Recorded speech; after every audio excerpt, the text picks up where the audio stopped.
Good evening. Welcome to part 1 of the video titled Block Trades, the most fraudulent practice.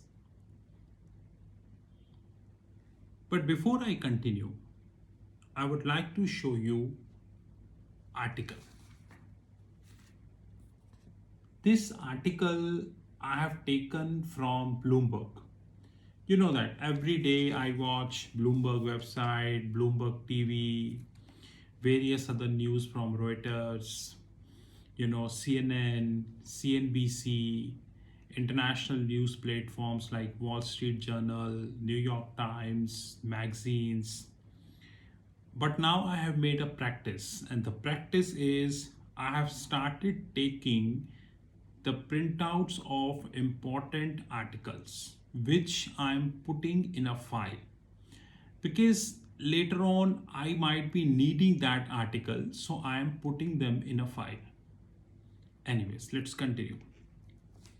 This article, which is published on 25th February 2022 on Bloomberg website, this article titled Morgan Stanley discloses US probe into block trading business. And this isn't the first time when the Morgan Stanley name came because of a negative reason. History is witness that American banks, whether they are Citibank, whether they are Goldman Sachs, whether they are JP Morgan, whether it is Wells Fargo, whether it is Morgan Stanley, whether this is Bank of America, their name continue to come for one or another negative reasons. This is a fact. There is a guide which nowadays I am reading, and this guide is about the top 6 US banks and their frauds. Trust, this guide is 250 pager, and I'm reading this guide on a line to line basis. The more I'm reading, my eyes are like, what the hell these American banks are up to. Not a single fraud they left with. Not a single fraud they left with. Now Morgan Stanley is being probed by Securities and Exchange Commission United States regarding their practice in block trading business. Now before I continue, let me first give you an example of what the hell is block trading. Like the word suggests, block trading, block trade. Guys, there is a very big apprehension we have in the market, and that apprehension, rather stupidity, is block trading always happens in listed stocks, means the companies, those who are listed. I'm giving an example like Google, Microsoft, Amazon, Facebook, Accenture, Cognizant, Apple, listed companies. No. Block trade happens in unlisted companies also. So this is the highest stupidity if you carrying in your mind that block trade happens only in listed companies. No. Block trade happens in unlisted companies also. So what the hell is block trade? Whenever a company, now when I say a company, I mean listed and unlisted both. I will not repeat this. I mean listed and unlisted both. When a company decided to sell a great quantity of the stocks in the public, and this quantity of the stock is so big that it can influence the stock price of the company, it can even influence the ratings of that company, or it can even trigger a massive sell off about that company. So I'm giving an example. I repeat, it's an example. Suppose Apple, the founder, Tim Cook and few board members together decided to sell their entire holding in Apple. This is an example. And assuming Tim Cook and the founders together, basically the board members, holding 10% stake in Apple together, everyone. If they sell their stake in a single day or probably in a week's time, this may trigger a substantial fall in the Apple prices. So, as we speak, Apple is near about 176.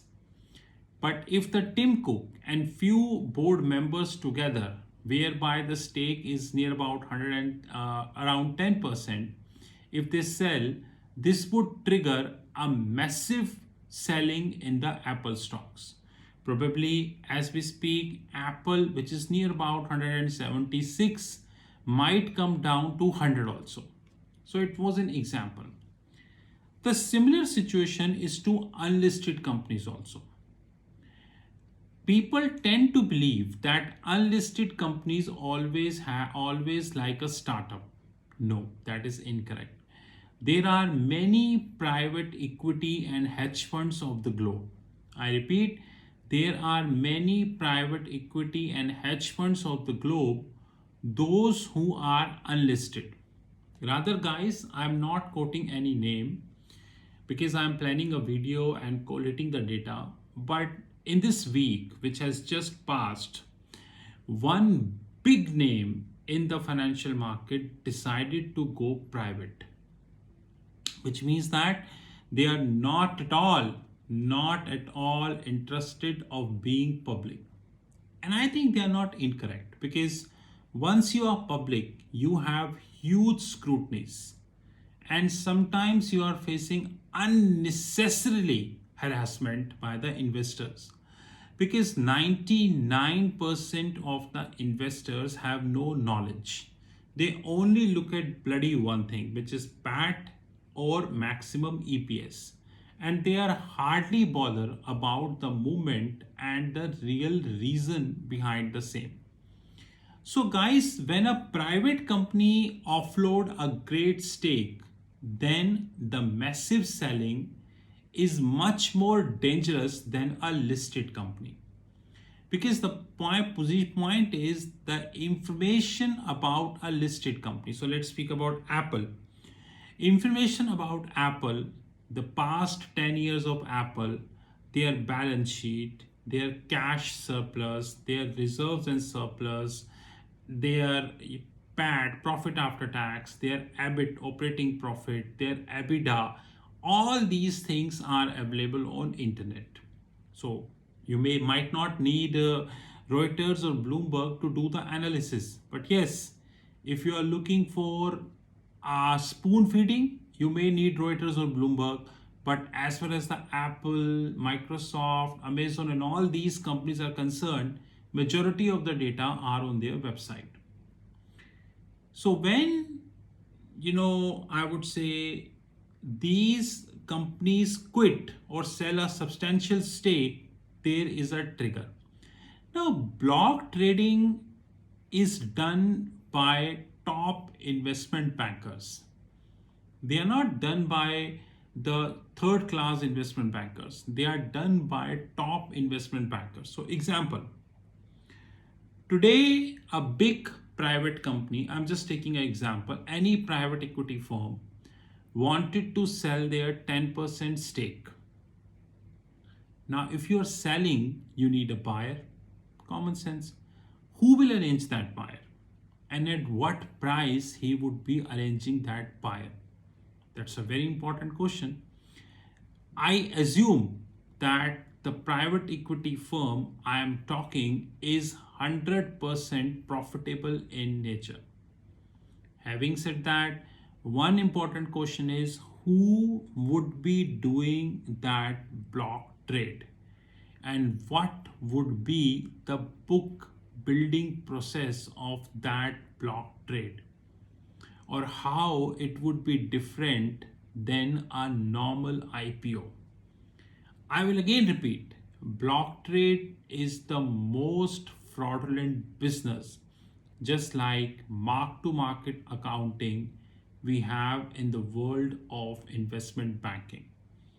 In the world of accounting, it is mark to market accounting.